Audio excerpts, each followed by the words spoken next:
Bonus আন্দোলন করে রয়েছি। আমরা বেতন খাই 22,000 20,000 টাকা করে, আমগো মাত্র দিতে 6,000 টাকা।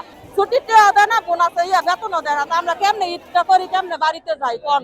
30 তারিখের ভিতরে তারা আমাদের ক্লিয়ার করবে। তারা যদি এতটুকু সময় নেয় তো আমরা কিভাবে দেশে যাবো? হ্যাঁ, আমাদের তো সমস্যা হইতেছে, কারণ আমরা বাসা থেকে কেউ থেকে রেন্ট পেন করছি, আমাদের তো দেনা ফেনা আছে, আমরা ওগুলা দেওয়া লাগবে না। এক একটা ফ্যাক্টরির মাঝে 10 থেকে 11,000 8,000 এমন ছুটির টাকা পায়, কিন্তু আমরা আমাদের পানারা পুরো মতো পাই না। ফ্যাক্টরিতে বাড়িয়ে গেলে আর আমাদের 900 দিয়ে বুঝতে দেয়। মেন কথা হলে আমাকে ছুটির টাকাটা পাই টু পাই বুঝে তো। হ্যাঁ